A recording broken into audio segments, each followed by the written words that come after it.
Hello everyone. आज इस video में हम manufacturing industry chapter number 6 class 10 NCERT book करेंगे और बिना वेस्ट किए टाइम हम स्टार्ट करते हैं। ठीक है, तो मैन्युफैक्चरिंग इंडस्ट्रीज़ आपको पता है ये सेकेंडरी सेक्टर में आता है, जिसमें फूड जो रॉ मटेरियल्स होती है, जो प्राइमरी सेक्टर्स थे, राइट। तो प्राइमरी सेक्टर्स है, हमने उसको फिर लेकर हम सेकेंडरी सेक्टर में शिफ्ट किए। अब यहाँ पे हम इसका फॉर्म को चेंज करेंगे, इनको प्रोसेस्ड करेंगे और एक रॉ मटेरियल से ही एक वैल्यू एडेड आर्टिकल्स बनाएंगे जो हमारे काम आने वाला है। और ये जो होगी ये एडवांस्ड फॉर्म होगी, यानी कि प्राइमरी सेक्टर से ये एक स्टेज आगे है, इसका मतलब ये उससे वैल्यूएबल होगी। ठीक है, तो आज हम देखेंगे सेकेंडरी सेक्टर। ऊपर की जो इंट्रोडक्शन है मैं इसको स्किप कर रही हूँ, इट्स अप टू यू, आप पढ़ सकते हो। ठीक है, तो प्रोडक्शन जो होती है गुड्स की बहुत लार्ज क्वांटिटीज़ में होती है। ठीक है, आपको पता है ह्यूमन की पॉपुलेशन बहुत होती है, तो ओबियसली प्रोडक्शन गुड्स की भी क्या होगी, बहुत लार्ज क्वांटिटीज़ में होगी। ठीक है, रॉ मटेरियल्स को हम क्या करेंगे, वैल्यूएबल प्रोडक्ट्स बनाएंगे ताकि हम उसको क्या वायबल यूज़ कर सकें। इसी को हम बोलते हैं मैन्युफैक्चरिंग, बनाना।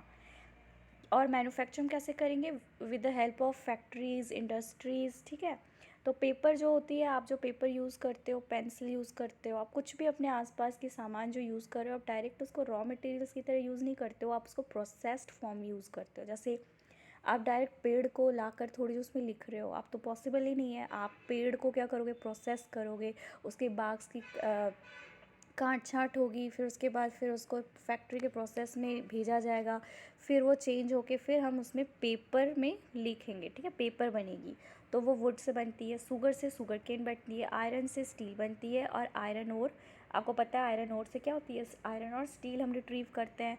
एल्युमिनियम किससे हम रिट्रीव करते हैं, तो बॉक्साइट ही हमने प्रीवियस चैप्टर में पढ़ा था। तो आपको पता है कि कुछ टाइप के जो क्लॉथ्स होते हैं उसको भी हम मैन्युफैक्चर करते हैं, कहाँ से, तो यार्न से। ठीक है, ऐसे ही तो इंडस्ट्रियल प्रोडक्शन विच इटसेल्फ, और यार्न भी क्या है, एक इंडस्ट्रियल प्रोडक्ट होता है। तो यहाँ पे पीपल जो होते हैं वो एम्प्लॉयड होते हैं। तो आपको एक दो चीज़ याद रखनी है, पहले आपको सामान मिल रहा है, दूसरी बात फैक्ट्री में जो लोग एम्प्लॉयड है, जो काम कर रहे हैं, उनको भी जॉब मिल रही है ना, तभी तो वो चीज़ों को प्रोसेस करके आपको आपके तक पहुंचा रहे हैं। तो यहाँ पे लोग क्या हो रहे हैं, सेकेंडरी एक्टिविटीज़ में लोग एम्प्लॉयड भी हो रहे हैं, यानी कि एम्प्लॉयमेंट अपॉर्चुनिटीज़ भी यहाँ पे प्रॉफिट हो रही है। ठीक है, यहाँ फैक्ट्री से सामान भी बन रहा है और एम्प्लॉयमेंट जनरेशन भी हो रही है, टू बेनिफिट्स हो रहे हैं। तो मैन्युफैक्चरिंग प्राइमरी मटेरियल्स को हम फिनिश्ड गुड्स में चेंज कर देते हैं। यहाँ के जो वर्कर्स हैं, जो एम्प्लॉयड होते हैं स्टील फैक्ट्रीज़ में, कार, ब्रीवरीज, टेक्सटाइल इंडस्ट्रीज़, बेकरीज़ और भी बहुत इस कैटेगरी में आते हैं। पीपल एम्प्लॉयड होते हैं, हमें सर्विसेज देते हैं। इस चैप्टर में आप मेनली कंसर्न्ड होंगे मैन्युफैक्चरिंग इंडस्ट्रीज़, क्योंकि इसका नाम ही है चैप्टर का मैन्युफैक्चरिंग इंडस्ट्रीज़, यानी कि सेकेंडरी सेक्टर। ठीक है, हम इसमें ही फोकस्ड रहे। अब यहाँ की जो इकोनॉमिक स्ट्रेंथ है हमारे देश की, उसको हम मेज़र करेंगे डेवलपमेंट ऑफ मैन्युफैक्चरिंग इंडस्ट्रीज़, यानी कि हमारी मैन्युफैक्चरिंग इंडस्ट्री की जो डेवलपमेंट हो रही है, कहीं ना कहीं आप इसको बोलोगे कि अगर हमारे देश में, ठीक है, हमारी देश की स्ट्रेंथ बढ़ानी है हमारी देश की, तो इसमें मैन्युफैक्चरिंग इंडस्ट्री को क्या होना होगा, डेवलपमेंट होगा। आप जितना फैक्ट्रीज इंडस्ट्री खोलोगे उतना देश आपका प्रगतिशील यानी कि आगे जाएगा। अब हम मैन्युफैक्चरिंग की इंपॉर्टेंस देख लेते हैं। मैन्युफैक्चरिंग सेक्टर जो है, इसे हम बैकबोन ऑफ द डेवलपमेंट मानते हैं। ठीक है, डेवलपमेंट का क्या है, बैकबोन है। और एग्रीकल्चर क्या है, हमारे इकोनॉमी का क्या है, बैकबोन है। तो इन जनरल इकोनॉमिक डेवलपमेंट जो है पर्टिकुलर ये है, क्योंकि मैन्युफैक्चरिंग जो है इंडस्ट्री, ये सिर्फ मॉडर्नाइजिंग एग्रीकल्चर नहीं देता, बट यहाँ पे बहुत सारे हमारे इकोनॉमी के जो बैकबोन होते हैं उसको भी क्या कर देता है, रिड्यूस कर देता है, heavy dependence of people on agricultural income. ठीक है, जो लोग एग्रीकल्चर कर रहे हैं अब वो क्या कर सकते हैं, मैन्युफैक्चरिंग डिपार्टमेंट में जाके वहाँ पे पैसे कमा सकते हैं। उनको अब क्या करना पड़ेगा, एग्रीकल्चर में वो यूज़ 100% रिलाई नहीं करेंगे, क्योंकि आपको पता है कि 60% लोग एम्प्लॉयड हैं एग्रीकल्चर में, लेकिन उसकी आउटकम कितनी है, 26% GDP शेयर है, जो कि बहुत ही कम है, हमने प्रीवियस में पढ़ा था। में भी थोड़ा डेटा इधर उधर हुआ होगा रिसेंट, तो फिर भी आपको याद रखना है कि प्राइमरी सेक्टर की जो एग्रीकल्चर सेक्टर है उसमें ह्यूमन, हमारी जो इंडिया की जो इतने लोग हैं वहाँ पे जॉब कर रहे हैं, एम्प्लॉयड हैं, उतनी आउटपुट नहीं निकल रही जितनी एक्सपेक्टेड है, राइट। तो एम्प्लॉयमेंट जनरेशन, अब मैन्युफैक्चरिंग डिपार्टमेंट आया, अब जो लोग प्राइमरी एक्टिविटीज़ में इन्वॉल्व है अब वो मैन्युफैक्चरिंग में शिफ्ट हो जाएंगे। तो यहाँ पे क्या हो गया, हैवी डिपेंडेंस पीपल की अब एग्रीकल्चर इनकम पे नहीं होकर अब वो सेकेंडरी और टर्शरी जॉब्स में अब रिलाई करेंगे, वहाँ पे जाएंगे। तो एम्प्लॉयमेंट जनरेशन अगेन, ठीक है, ह्यूमन की जो पॉपुलेशन है वो दो जगह सेक्टर में डिवाइड हो गई है। इंडस्ट्रियल डेवलपमेंट जो होती है ये एक प्री कंडीशन है eradication of unemployment, of course, जैसे हमने पहले अभी तुरंत ही डिस्कस किया कि इरेडिकेशन करता है ये अनएम्प्लॉयमेंट का, लोग शिफ्ट हो जाएंगे, अब उनके पास जॉब अपॉर्चुनिटीज़ क्या होगी, एक्सपेंड हो गई है, पॉवर्टी हमारे कंट्री से हटेगी। ये एक मेन फिलॉसफी है पब्लिक सेक्टर इंडस्ट्रीज़ का और जॉइंट सेक्टर वेंचर्स हमारे भारत का। इट वॉज डिस्पैरिटीज़, ठीक है, तो ये एम करता है ताकि यहाँ पे रीजनल डिस्पैरिटीज़ हट जाए और यहाँ पे इंडस्ट्रीज़ ट्राइबल और बैकवर्ड एरियाज़ में भी खोल दी जाए। एक्सपोर्ट होगी यहाँ पे मैन्युफैक्चर्ड गुड्स की, और ट्रेड एंड कॉमर्स भी एनहांस्ड होगा, जिससे क्या होगा, हमारे फॉरेन एक्सचेंज हमें मिलेंगे, ठीक है, जो हमें ज़रूरत है बाहर के सामान को हमें इंपोर्ट करते हैं तो उससे हम ख़रीद सकते हैं, तो foreign exchange is very much needed. Countries जो ट्रांसफॉर्म ये लोग करता है रॉ मटेरियल्स को बहुत सारे वाइड वैरायटी में फिनिश्ड गुड्स कर देता है, उससे हायर वैल्यू और प्रॉस्पेरस होती है। तो इंडिया की जो प्रॉस्पेरिटी है वो क्या होती है कि आप अपनी डाइवर्सिफाई करो, इंक्रीज़ करो अपनी मैन्युफैक्चरिंग इंडस्ट्रीज़ को, बहुत सारे वैरायटीज़ को आप प्रोड्यूस करो जितना जल्दी हो सकता है, ठीक है। तो एग्रीकल्चर और इंडस्ट्री ये सिर्फ एक्सक्लूसिव नहीं है एक दूसरे का, बट एक साथ ये लोग चलते हैं, ठीक है, एक साथ go move in one hand in hand. For instance, जैसे एग्जांपल एग्रो इंडस्ट्रीज़ भारत की जो है वो काफ़ी मेजर बूस्ट की रही है एग्रीकल्चर, ठीक है, प्रोडक्टिविटी बढ़ाने में हमने HYV सीड्स देखा, फिर इंसेक्टिसाइड पेस्टिसाइड्स, वहाँ पे क्या होती है, रिसर्च होती है कॉन्टीन्यूअस, तो अल्टीमेटली ये क्या एग्रीकल्चर को बेनिफिट करता है। Depend on the latter of raw materials to sell their products, अब रॉ मटेरियल्स को हम बेचने के लिए कहाँ पे डिपेंड करेंगे, मैन्युफैक्चरिंग, वहाँ पे बन रहा है सामान, ठीक है, pumps, fertiliser, insecticide, irrigation, pesticide, plastic, PVC pipes, ये सब हम कहाँ करते हैं, मैन्युफैक्चर करते हैं मैन्युफैक्चरिंग इंडस्ट्रीज़ में। टूल्स फार्मर्स जो यूज़ करेंगे ताकि हम डेवलप कर सकें अपना कॉम्पिटिटिव टेम्परामेंट, ठीक है। तो मैन्युफैक्चरिंग इंडस्ट्री जो है ये सिर्फ एग्रीकल्चर को असिस्ट नहीं किया है, बट यहाँ पर इंक्रीज़ किया है हमारा प्रोडक्शन को भी, और प्रोडक्शन को बहुत ही एफिशिएंट तरीके से, बहुत सही तरीके, अच्छे तरीके से और बहुत आसान तरीके से ये किया है प्रोडक्शन को, ठीक है। अभी आप प्रेजेंट डे में देखोगे वर्ल्ड ऑफ ग्लोबलाइजेशन इंडस्ट्री जो है बहुत एफिशिएंट है, कॉम्पिटिटिव है और काफ़ी सेल्फ सफिशिएंट, ज़रूरी नहीं है कि वही काफ़ी है, हमारा जो मैन्युफैक्चर्ड गुड है वो उसकी क्वालिटी भी क्या होनी चाहिए, बिल्कुल टॉप होना चाहिए, तभी तो हम इंटरनेशनल मार्केट में टिक सकते हैं, क्योंकि इंटरनेशनल मार्केट कंज्यूमर जो ख़रीदते हैं वो हमेशा क्या देखते हैं, बेस्ट से बेस्ट क्वालिटी, ठीक है, तभी हम मार्केट में कम्पीट कर सकते हैं इंटरनेशनल का, अगर हमारा जो चीज़ हम बेच रहे हैं, सामान बेच रहे हैं, वो क्वालिटी उसकी अच्छी हो। अब हम इकोनॉमी, हमारे नेशनल इकोनॉमी की कंट्रीब्यूशन देखेंगे, इंडस्ट्री की क्या कंट्रीब्यूशन है हमारे नेशनल इकोनॉमी में, वो हम देखेंगे ओवर द लास्ट 2 डेकेड्स, ठीक है। अगर हम 20 साल की बात कर ले, पिछले 20 साल की, तो मैन्युफैक्चरिंग इंडस्ट्री जो है वो रुकी हुई थी, स्टैगनेंट थी, ठीक है, ना आपको वहाँ ग्रोथ दिखेगी, ना वहाँ पर आपको रिसीड होते दिखेगी, ठीक है, ना आगे ना पीछे, रुकी हुई थी। 17% GDP थी, टोटल 27% इंडस्ट्री जो था उसमें 10% क्या थी, माइनिंग, क्वायरिंग, इलेक्ट्रिसिटी और गैस। ये काफ़ी लोअर था comparatively to south east Asian economy से, क्योंकि साउथ ईस्ट एशियन इकोनॉमीज़ जो थी वो इंडिया से काफ़ी ज़्यादा क्या थी, स्टैगनेंट नहीं थी, वो ग्रोथ कर रही थी, but India was at the stagnant phase. लेकिन वेयर इट इज़, जो कि वो 25 से 35% कौन थे, साउथ ईस्ट एशियन कंट्रीज़। ये ट्रेंड ग्रोथ रेट की मैन्युफैक्चरिंग लास्ट डेकेड से देखी गई थी अराउंड 7% पर एनम। तो डिज़ायर्ड ग्रोथ रेट जो है नेक्स्ट डेकेड 12% हुई। सिंस 2003 मैन्युफैक्चरिंग फिर से एक बार क्या हुआ, 9 से 10% बढ़ी, ठीक है, 10% एनम एक अप्रोप्रिएट पॉलिसी इंटरवेंशंस की गई बाय गवर्नमेंट, इसलिए वो बढ़ी। फिर रिन्यूड की गई एफ़र्ट्स को, फिर दोबारा नया एफ़र्ट्स लाए गए, न्यू पॉलिसीज़ लाए इंडस्ट्री को इम्प्रूव करने के लिए, ताकि उसकी प्रोडक्टिविटी और ज़्यादा मैक्सिमाइज़ हो सके। इकोनॉमिस्ट ने प्रेडिक्ट करा कि मैन्युफैक्चरिंग जो है, हम उसकी टारगेट को हम नेक्स्ट डेकेड तक अचीव कर सकते हैं, ठीक है, कर लेंगे। नेशनल मैन्युफैक्चरिंग कॉम्पिटिटिवनेस काउंसिल ने सेटअप की गई इस ऑब्जेक्टिव की व्यू से, ठीक है। अब हम इंडस्ट्रियल लोकेशन देख लेते हैं। देखो, इंडस्ट्रियल लोकेशन में बस यही लिखा हुआ है ना कि आप जहाँ से रॉ मटेरियल्स पास में हो ना, वहीं पर इंडस्ट्रियल को आप सेटअप करोगे, एस्टेब्लिश करोगे, क्योंकि इससे क्या होगा कि आप इजीली क्या कर सकते हो, ट्रांसपोर्ट कर सकते हो, और मिनिमाइजेशन ऑफ कॉस्ट होगा। आपकी जो खर्च होगी, एक्सपेंडिचर होगी, उसमें आपकी सेविंग होगी, बचेगी। तो ये सबसे मेनली फोकस रहती है कि हम कितना पैसा बचा सकते हैं। और बहुत सारे फैक्टर्स होते हैं, जैसे रॉ मटेरियल्स पास में होना चाहिए, ट्रांसपोर्टेशन कम्युनिकेशन पास में होनी चाहिए, और वाटर भी पास होनी चाहिए। वाटर बहुत एसेंशियल है ना। तो ये सब फैक्टर्स बहुत ज़रूरी है। फिर हम वहाँ पर डिसाइड करते हैं इंडस्ट्री को लोकेट करना। तो यहाँ पे material, labour, capital, power, market, ये सब अवेबिलिटी ऑफ रॉ, ये सब देखते हैं। ये काफ़ी इन्फ्लुएंस करता है इंडस्ट्रियल का लोकेशन को। ये रेयरली पॉसिबल है कि हम ऑल ये फैक्टर्स को एक जगह हमें मिल जाए। तो हमें क्या करना पड़ेगा, कॉम्प्रोमाइज़ करनी पड़ती है, या फिर अरेंज करनी पड़ती है कुछ लोअर कॉस्ट में, ठीक है।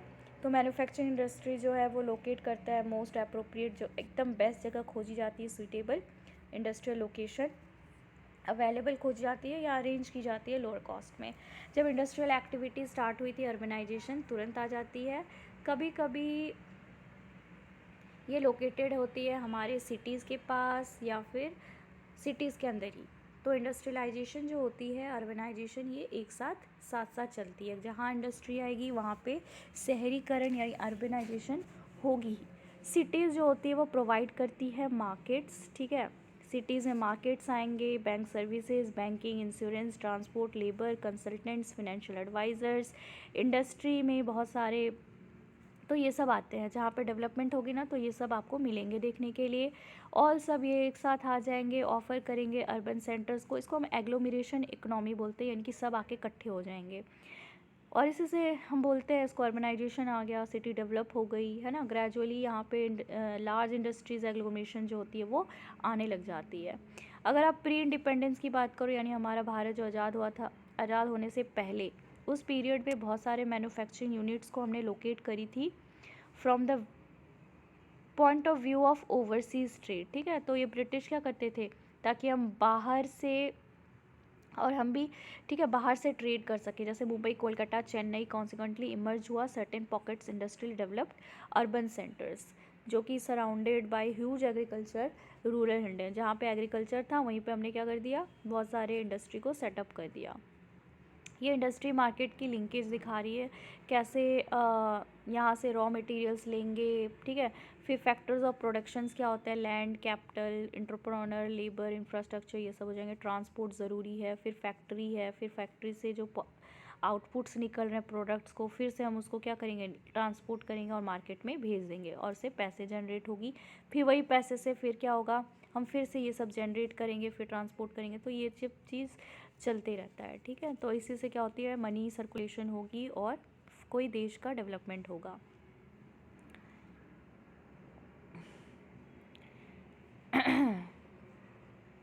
The key decision to the factory location at is the least cost होता है, ठीक है। गवर्नमेंट के पॉलिसी, स्पेशलाइज लेबर इन्फ्लुएंस करते हैं लोकेशन ऑफ इंडस्ट्री को।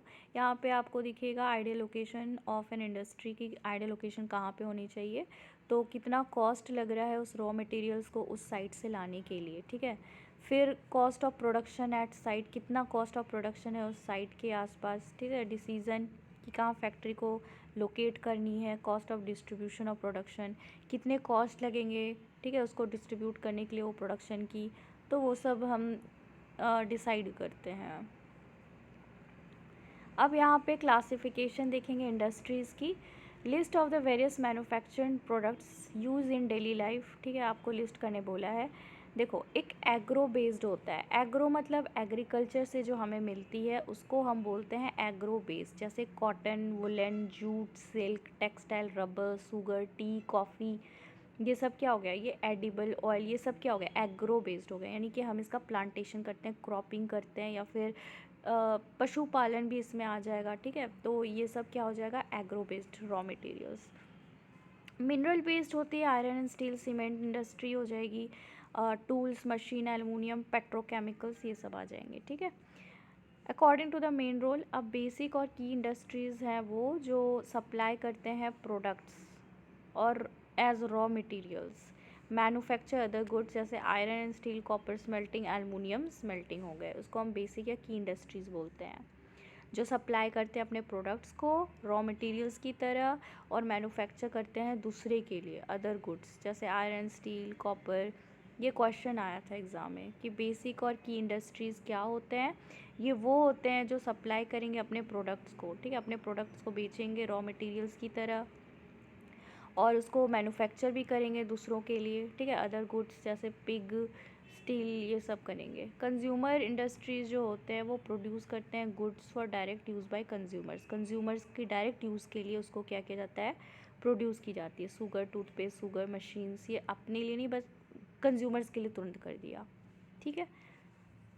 और बेसिक की इंडस्ट्रीज़ में वो सप्लाई करते हैं प्रोडक्ट्स को रॉ मटेरियल्स की तरह और फिर मैन्युफैक्चर भी करते हैं गुड्स को। Other basis of capital investment, ठीक है, कैपिटल इन्वेस्टमेंट के लिए भी ये करते हैं, जैसे स्मॉल स्केल इंडस्ट्री हो गई, ठीक है, ये डिफाइंड है reference to the maximum investment की मैक्सिमम इन्वेस्टमेंट हो उसमें, allow to the assets to the एक यूनिट में वहाँ पे क्या होती है, एसेट को अलाउ की जाती है, यहाँ पे लिमिट जो है वो चेंज की जाती है पीरियड ऑफ टाइम के साथ। प्रेजेंट मैक्सिमम इन्वेस्टमेंट जो है वो allowed is ₹1 crore. Basis of ownership के हिसाब से यहाँ पे पब्लिक सेक्टर आ जाएगा, फिर प्राइवेट सेक्टर, फिर यहाँ जॉइंट सेक्टर, फिर एक कोऑपरेटिव सेक्टर हो जाएगा, ठीक है। तो हम एक एक करके देख लेते हैं। पब्लिक सेक्टर तो आपको पता है जो गवर्नमेंट कम्प्लीटली ओन करता है और ऑपरेट करता है, जैसे भेल, सेल, ये सब हो गया। प्राइवेट सेक्टर में कोई ऐसा इंडिविजुअल जो ओन और ऑपरेट करता है या फिर कोई ग्रुप ऑफ इंडिविजुअल्स, जैसे टिस्को हो गया, बजाज ऑटो, डाबर इंडस्ट्रीज़, ये सब हो जाएंगे। फिर जॉइंट सेक्टर में इंडस्ट्री ऐसे होते हैं जो स्टेट और इंडिविजुअल दोनों ओन करते हैं, ठीक है, जैसे ऑयल हो गया, दोनों क्या करें, पब्लिक और प्राइवेट सेक्टर का इंडल्जेंस है जॉइंट सेक्टर में। कोऑपरेटिव सेक्टर्स में क्या होते हैं, यहाँ पे जो इंडस्ट्री जो होती है वो ओन और ऑपरेट की जाती है बाय प्रोड्यूसर्स एंड सप्लायर्स, जो प्रोड्यूस भी कर रहा है और जो सप्लाई कर रहा है, दोनों, ठीक है। तो ये हो जाता है कोऑपरेटिव सेक्टर। ये लोग पूल कर लेते हैं रिसोर्स को एक साथ और प्रॉफिट और लॉस भी एक साथ शेयर करते हैं। ऐसे एग्जांपल जैसे शुगर इंडस्ट्री हो जाएगा महाराष्ट्र का और कोयर इंडस्ट्री हो जाएगी केरला का।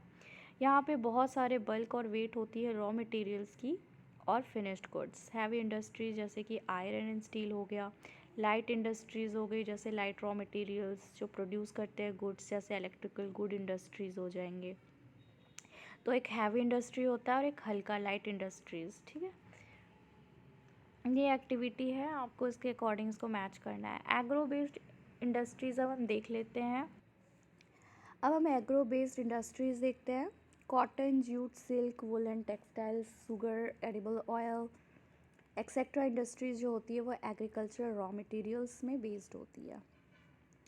जैसे कि फाइबर प्रोडक्शंस में रॉ फाइबर आ जाएगा, ठीक है, स्पिनिंग में यार्न आ जाएगी, वीविंग किटिंग में फैब्रिक आ जाएगी, डाइंग एंड फिनिशिंग में आ जाएगा गार्मेंट्स। वैल्यू एडिशंस हो रही है, जितना आप आगे जाओगे उतना ज़्यादा वैल्यू क्या हो रहा है, ऐड होती जा रही है। अब हम टेक्सटाइल इंडस्ट्री देखते हैं। टेक्सटाइल इंडस्ट्री जो होती है ये ऑक्यूपाई करते हैं काफ़ी यूनिक पोजीशन इंडियन इकोनॉमी में, क्योंकि यहाँ पे कंट्रीब्यूट होती है सिग्निफिकेंटली इंडस्ट्रियल प्रोडक्शन के लिए, एम्प्लॉयमेंट जनरेशन होती है, फॉरेन एक्सचेंज अर्निंग्स होते हैं, और बहुत सारे इंडस्ट्री हमारे कंट्री के जो है वो सेल्फ रिलायंट और कंप्लीट द वैल्यू चेन, यानी कि वैल्यू चेन मतलब होता है raw material to the highest value added products, यहाँ तक से गया है, ठीक है। कॉटन टेक्सटाइल जो होती है हमारे एंशियंट इंडिया में, कॉटन जो है टेक्सटाइल से प्रोड्यूस की जाती थी hand spinning and handloom weaving technique से। लेकिन 18 सेंचुरी के बाद पावर लूम्स जो है वो उसकी इन्वेंशन हो गई थी। ट्रेडिशनल इंडस्ट्रीज ने काफ़ी हिट किया था, सफ़र किया सेटबैक्स कॉलोनियल पीरियड के टाइम, एंड ये कम्पीट नहीं कर पाए जो कि इंग्लैंड के मिलमेड क्लोथ्स जो होते वो प्रोडक्शन होती थी।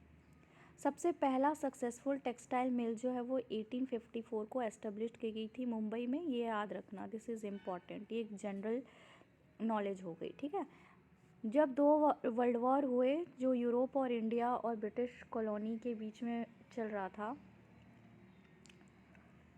यहाँ पे डिमांड थी क्लॉथ इन यूके, ठीक है। तो फिर इससे क्या हुआ, काफ़ी बूस्ट डेवलपमेंट हुई कॉटन टेक्सटाइल इंडस्ट्री की।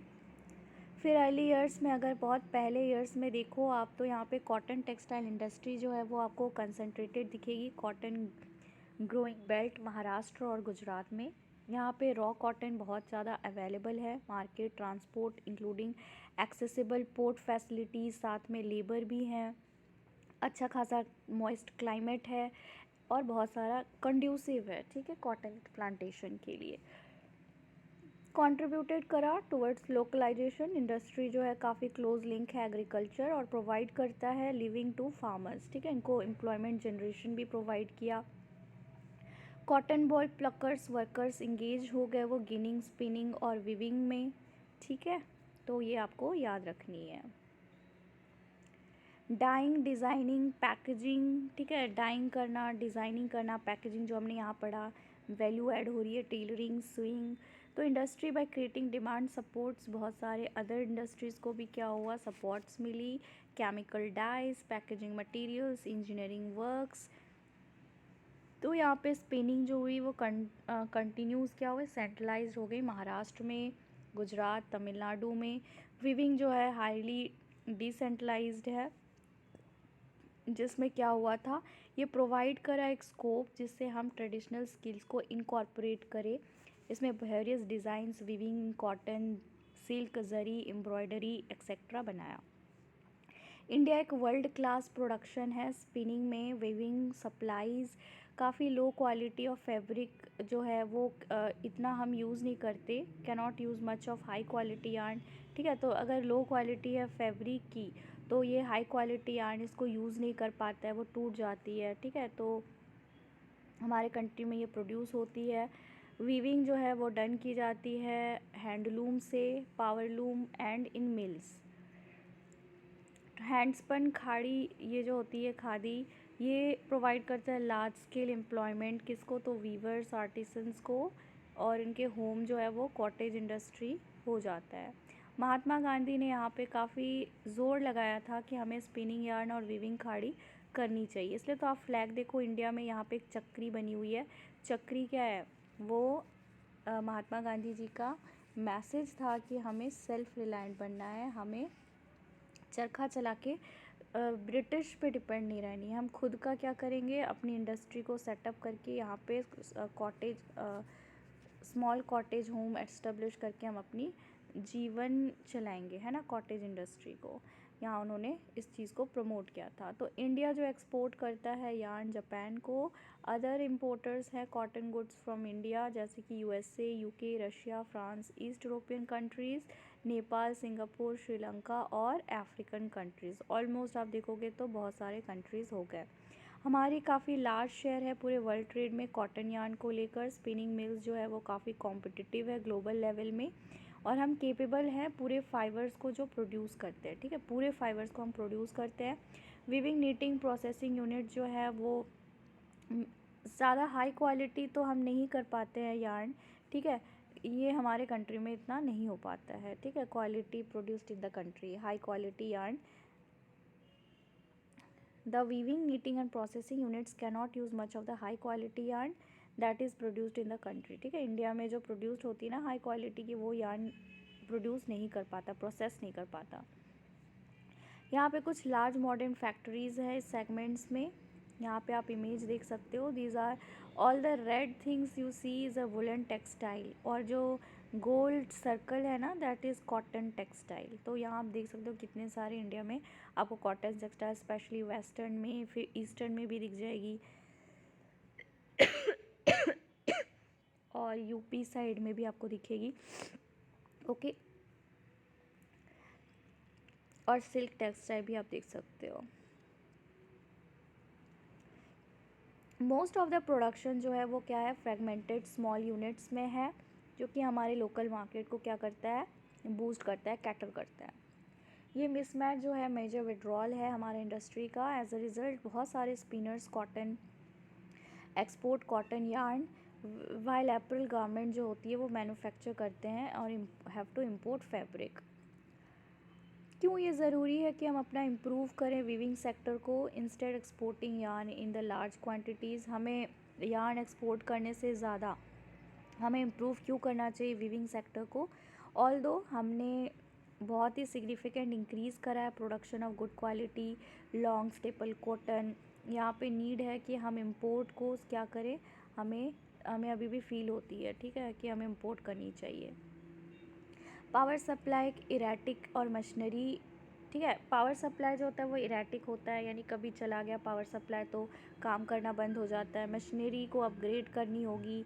Viewers, weaving and processing sectors particularly बहुत सारे प्रॉब्लम्स है, लो आउटपुट होती है लेबर की, लेबर क्या है कम आउटपुट कर पाते हैं। स्टिफ कॉम्पिटिशन्स है सिंथेटिक फाइबर इंडस्ट्री का, जिससे हमारे प्रोडक्ट्स को क्या होता है लोग इतना डिमांड नहीं करते हैं। सिंथेटिक जो होती है लॉन्ग ड्यूरेबल होती है, दिखने में भी अच्छा लगता है ना, इतनी मेहनत भी नहीं लगती है। तो अगेन ये सब चैलेंजेस है जो फेस करना पड़ रहा है। जूट इंडस्ट्री इंडिया का सबसे लार्जेस्ट प्रोड्यूसर, इंडिया जो है वो जूट इंडस्ट्री के लिए लार्जेस्ट प्रोड्यूसर्स है। साथ साथ में जूट गुड्स जो है वो सेकंड प्लेस इंडिया रैंक करता है इन एक्सपोर्ट आफ्टर बांग्लादेश, यानी जूट एक्सपोर्ट होता है इंडिया के बाद में। ठीक है, एक मिनट।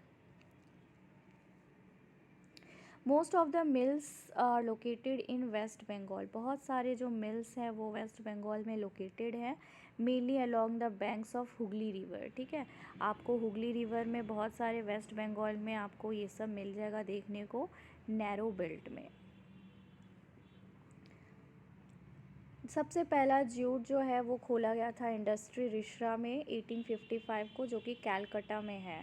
जब इंडिया पार्टीशन हुई थी 1947 में, तो जूट मिल जो है वो इंडिया के पास ही रहा, लेकिन 3/4 जूट प्रोड्यूसिंग एरिया जो होगी वो बांग्लादेश के पास चलेगी, यानी कि ईस्ट पाकिस्तान। यहाँ पे जो फैक्टर्स रिस्पॉन्सिबल हैं इन लोकेशन को, जैसे हुगली बेसिन की जो प्रॉक्सिमिटी है जूट प्रोड्यूसिंग एरिया से, वो काफ़ी inexpensive water transport supported by good network of railways, roadways, waterways facilitate करता है movement of raw materials to the mills. Evident water है यहाँ पे, processing raw jute, cheap labour मिल जाती है वेस्ट बंगाल में, क्योंकि एडजॉइनिंग स्टेट क्या हो गया, बिहार हो गई, ओडिशा, यूपी, और कैलकटा जो है वो लार्जेस्ट अर्बन सेंटर है जिसमें banking, insurance and port facilities मिल जाती है आराम से, तो एक्सपोर्ट हो जाती है गुड जूट्स की। चैलेंजेस यहाँ भी फेस की जा रही है इंडस्ट्री में, जैसे कि काफ़ी स्ट्रॉन्ग कंपटीशन है, स्टिफ कंपटीशन है इंटरनेशनल मार्केट में। अभी सिंथेटिक सब्स्टिट्यूट्स आ गए हैं, तो लोग अब जूट बिल्कुल ख़रीदना प्रेफर नहीं करते हैं। कंपटीटर जैसे बांग्लादेश तो फर्स्ट है ही, ब्राज़ील, फिलीपींस, इजिप्ट, थाईलैंड भी कंपटीटर हो गए हैं। हाउएवर यहाँ पे जो इंटरनल डिमांड है वो भी इंक्रीज़ हो रहा है गवर्नमेंट की पॉलिसी के चलते। Mandatory use of jute packaging हो गई है, ताकि इससे हम डिमांड को स्टिमुलेट कर सकें। Product needs to be diversified, इसको डाइवर्सिफाई करना पड़ेगा। ठीक है, main markets of USA, Canada, Ghana, Saudi Arabia, UK and Australia में। यहाँ की जो ग्रोइंग ग्लोबल कंसर्न है, एनवायरमेंटल फ्रेंडली है, बायोडिग्रेडेबल मटेरियल्स है। वंस अगेन इसको ओपन की जाएगी अपॉर्चुनिटी फॉर जूट प्रोडक्ट्स। अब हम शुगर इंडस्ट्री में जाते हैं। इंडिया है एक second world largest producer of sugar, but ये ऑक्यूपाई करता है पहला प्लेस इन प्रोडक्शन ऑफ गुड़ एंड खंडसरी। यहाँ पे जो रॉ मटेरियल यूज़ की जाती है इंडस्ट्री में बहुत ज़्यादा भारी इंडस्ट्री है। हॉलेज, इट्स सुक्रोज कंटेंट जो होगी वो क्या होगी, रिड्यूस हो गई है जैसे कि जो मिल्स जो होते हैं वो यूपी में लोकेटेड हैं, बिहार में, महाराष्ट्र, कर्नाटक, तमिलनाडु, आंध्र प्रदेश, गुजरात, पंजाब, हरियाणा और एमपी में। तो 60% जो मिल्स होती है ना वो उत्तर प्रदेश में आपको देखने को मिलेंगे और बिहार में। तो ये जो इंडस्ट्री है ये सीजनल होती है नेचर में, तो इससे आइडली सूटेड क्या होगी, कोऑपरेटिव सेक्टर्स के लिए। तो आप रीज़न दो क्यों।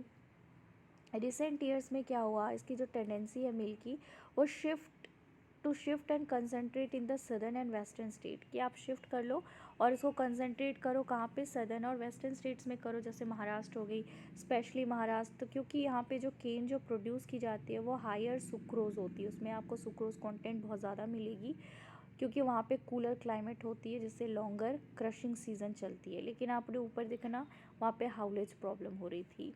हाउएवर यहाँ के जो कोऑपरेटिव है काफ़ी सक्सेसफुली क्या कर रहे हैं, इन स्टेट से सक्सेसफुली इसको मैनेज कर पा रहे हैं। तो बहुत सारे मेजर चैलेंजेस है, जैसे सीजनल नेचर हो गई इंडस्ट्री की, ओल्ड और efficient methods of production, transport की डिले भी हो जाती है, रीचिंग केन टू फैक्ट्रीज, जिससे क्या होता है मैक्सिमाइज यूज़ ऑफ बैगेज। फिर मिनरल बेस्ड इंडस्ट्रीज़ हो गए। मिनरल बेस्ड इंडस्ट्री, ये जो मिनरल्स हैं, मेटल्स, रॉ मटेरियल्स, ठीक है, इंडस्ट्रीज जो यूज़ करते हैं मिनरल्स और मेटल्स रॉ मटेरियल्स की तरह, उसको हम मिनरल बेस्ड इंडस्ट्रीज़ बोलते हैं। क्या आप ऐसा कुछ नाम दे सकते हो कि कौन हो सकता है। जैसे आयरन एंड स्टील इंडस्ट्रीज़ हो गई, ये बेसिक इंडस्ट्री है ऑल अदर इंडस्ट्रीज़ के कंपैरेटिवली, ठीक है। हैवी, मीडियम, लाइट डिपेंड करता है कि उनके मिशनरी कैसे हैं। स्टील जो है मैन्युफैक्चर करता है बहुत सारे इंजीनियरिंग गुड्स को, construction material, defence, medical, telephonic, scientific equipment और बहुत सारे कंज्यूमर गुड्स को। Production and consumption of steel जो होती है इसको हम रिगार्ड करते हैं एज इंडेक्स ऑफ कंट्री की डेवलपमेंट। आयरन एंड स्टील जो है ये हैवी इंडस्ट्री है, क्योंकि इसमें जो रॉ मटेरियल्स होते हैं, ये पूरे रॉ मटेरियल्स या और फिनिश्ड गुड्स जो होते हैं वो हैवी और बल्कि होती है, इससे हम इसे हैवी ट्रांसपोर्टेशन और इसमें क्या होती है बहुत ज़्यादा हैवी कॉस्ट्स लगते हैं, इतने ज़्यादा सामान को ट्रांसपोर्ट करो। आयरन और कोकिंग ऑयल, लाइमस्टोन जो होती है वो रिक्वायर्ड होती है इस रेशियो में अप्रॉक्सीमेटली 4:2:1 की रेशियो में। कुछ जो क्वांटिटीज़ होती है मैंगनीज़ की वो रिक्वायर्ड होती है हार्डन करने के लिए स्टील को। Where should the steel plant is ideally located, अब कहाँ पे ये लोकेट होना चाहिए। आप याद करो कि जो फिनिश्ड गुड्स जो होती है उसको एक एफिशिएंट ट्रांसपोर्ट नेटवर्क की ज़रूरत होती है, ताकि उसको मार्केट में क्या कर सके, बांट सके, है ना, डिस्ट्रीब्यूट कर सके कंज्यूमर्स को। 2019 में 111 million turns crude steel production, India second rank करा था among the world crude steel producers में, और ये सबसे लार्जेस्ट प्रोड्यूसर है स्पॉन्ज आयरन में। 2019 per capita consumption finish steel in the country. यहाँ पे आपको कुछ प्रोसेस दिखेगी कैसे स्टील ब्लास्ट फर्नेस में जाकर आयरन जो है स्टील में बदल जाता है। यहाँ पे वर्ल्ड जो है वो 73 kg per annum against the world average, आप ये देख लेना। यहाँ के total production finish steel in India में कितने हुए थे, 2015 से इतने हुए, 16-17 से 17 इतने, फिर इतने। क्या हो रहा है, ये थोड़ा घटते जा रहा है, राइट। यहाँ पे सबसे ज़्यादा आपको दिखेगा 2018 एंड 17 में। मिनी स्टील प्लांट जो होते हैं वो छोटे से होते हैं, मिनी मतलब ही स्मॉल हो गया। इलेक्ट्रिक फर्नेसेस इनमें होती है, स्टील स्क्रैप, स्पॉन्ज आयरन ये सब होती है। इनके पास री रोलर्स होते हैं, स्टील इग्नॉट्स, ठीक है, produce mild and alloy steel of given specification को इम्पोर्टेंस दी जाती है। अब यहाँ पे कैसे ब्लास्ट फर्नेस में मैन्युफैक्चर की जाती है स्टील को, देखो यहाँ पे ट्रांसपोर्ट की जाती है रॉ मटेरियल्स, यानी कि आयरन ओर मान लो यहाँ से आया, ठीक है। फिर इसको नेक्स्ट प्रोसेस में आयरन ओर को मेल्ट की जाती है, पिघलाई जाती है, जिसको हम स्मेल्टिंग बोलते हैं। Limestone is fluxing material which is added, तो लाइमस्टोन को यहाँ पे ऐड की जाती है, स्लैग को रिमूव की जाती है, कोक को जलाया जाता है ताकि ये ओर को गर्म कर सके। फिर पिग आयरन जो होती है, molten materials polled into molten materials, ठीक है, पोर की जाती है किसमें, पिग्स इनटू मोल्ड्स, इसी को हम बोलते हैं पिग। मोल्ड्स में उसको पोर की जाती है। फिर शेप किया जाता है मेटल को, रोलिंग, प्रेसिंग, कास्टिंग, फॉर्जिंग की जा सॉरी, ये तो लास्ट प्रोसेस हो गई। इसके बाद फिर हम नेक्स्ट प्रोसेस में आते हैं स्टील मेकिंग में। Pig iron is further purified.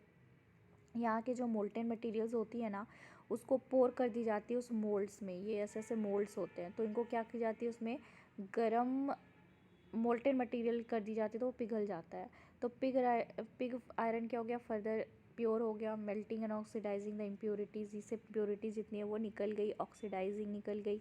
Manganese निकल क्रोमियम को ऐड की जाती है ताकि उसमें स्ट्रेंथ दे दी जा सके, ठीक है। वो स्ट्रेंथ दे देंगे तो फिर क्या होगा, वो स्टील जो है वो बहुत ज़्यादा जल्दी टूटेगा नहीं। तो रोलिंग, प्रेसिंग, कास्टिंग करके इसको एक शेप दे दी जाती है, ठीक है। तो ये प्रोसेस हो गया। यहाँ पे आपको इंडिया के मैप में बहुत सारे यहाँ पे स्टील इंडस्ट्री दिखेगा। Again this is very important guys, आप पढ़ लेना, ठीक है। आप यहाँ पे देखना वेस्ट बंगाल में बर्नपुर और दुर्गापुर है स्टील इंडस्ट्री फेमस। बोकारो में आपको जमशेदपुर में दिखेगी। दिस इज़ झारखंड में आपको देखने के लिए दो मिलेंगे, बोकारो और जमशेदपुर। टिस्को, ठीक है, टिस्को हो गया, और भिलाई, ऐसा कुछ। राउरकेला में राउरकेला स्टील प्लांट दिखेगा आपको, जो कि ओडिशा में है। भिलाई ये छत्तीसगढ़ में है, ठीक है। भिलाई कहाँ पे मिलेगा, छत्तीसगढ़। विशाखापट्टनम आंध्र प्रदेश में मिलेगा। विजयनगर जो है और भद्रावती, ये दोनों आपको कहाँ पे मिलेंगे, तो कर्नाटका में सालेम, तालिम, तमिलनाडु में, ठीक है। बहुत ज़्यादा नहीं है, पाँच छः है, बस आप नाम याद रखना, ठीक है। बर्नपुर, दुर्गापुर, बोकारो, जमशेदपुर, राउरकेला, भिलाई, विजयनगर, भद्रावती और सलेम। ये काफ़ी an integrated steel plant large handle करता है सब कुछ in one complex, from putting together raw materials to steel making, rolling and shaping. बहुत सारे पब्लिक सेक्टर ने अंडरटेकिंग करी है मार्केट्स को steel through steel authority of India, जिसको हम सेल बोलते हैं। तो यहाँ पे पब्लिक ने क्या कर ली, इनको ले लिया, ठीक है, अपने अंडर। 1950s में चाइना और इंडिया जो प्रोड्यूस करते थे almost same quantity of steel. अभी चाइना जो है सबसे लार्जेस्ट प्रोड्यूसर है स्टील का। चाइना एक वर्ल्ड लार्जेस्ट कंज्यूमर भी है स्टील का। छोटा नागपुर प्लेटू रीजन आप देखोगे तो वहाँ पे maximum concentration of iron and steel industries आपको देखने को मिल जाएगा। Like wise I showed you here, सबसे ज़्यादा आपको कहाँ पे दिख रहा है, छोटा नागपुर में दिख रहा है, right, iron and steel industry, क्योंकि वहाँ पे एक्सट्रैक्ट ही की जाती है माइंस, वहाँ पे आयरन और बहुत है। It is largely because of the relative advantage this region has the development of this industry, क्योंकि यहाँ पे डेवलपमेंट होगी इंडस्ट्री का, यहाँ पे एडवांटेज देखी गई, जिसमें लो कॉस्ट ऑफ आयरन और मिल रही है, हाई ग्रेड रॉ मटेरियल्स जो पास में है, ठीक है, cheap labour, vast growth potential है, होम मार्केट है ये। दो इंडिया एक important iron and steel producing country है पूरे वर्ल्ड में, yet we are not able to perform our full potential largely due to, फिर भी हम पोटेंशियल, हम अपने पूरे पोटेंशियल के साथ हम प्रोड्यूस नहीं कर पा रहे, ऑल्दो हमारे पास बहुत सारे इंपॉर्टेंट आयरन स्टील इंडस्ट्री है। क्यों, क्योंकि हाई कॉस्ट हो गई, लिमिटेड अवेलेबिलिटी है, कुकिंग कोल की हमारे पास इतना अवेलेबल नहीं है, लोअर प्रोडक्टिविटी है लेबर की, क्योंकि इनके पास इतना ज़्यादा टेक्निकल नॉलेज नहीं है, इरेगुलर सप्लाई ऑफ एनर्जी है, कभी लाइन आ जाती है फिर करंट चली जाती है, पुअर इंफ्रास्ट्रक्चर है, एक मशीन जो है बहुत टाइम तक चल रही है, कभी भी ब्लास्ट हो सकता है, ख़राब हो सकता है। तो हमें क्या करना है, इंपोर्ट करने हैं अच्छे क्वालिटी की steel from other countries. However यहाँ पे ओवरऑल प्रोडक्शन जो स्टील की है काफ़ी सफिशिएंट है हमारी डोमेस्टिक डिमांड को फुलफ़िल करने के लिए। लिबरलाइजेशन जो है ये लिबरलाइजेशन और फॉरेन डायरेक्ट इन्वेस्टमेंट जो है काफ़ी बूस्ट करा है हमारे इंडस्ट्री की एफर्ट्स को, प्राइवेट एंटरप्रेन्योर्स को, ताकि ये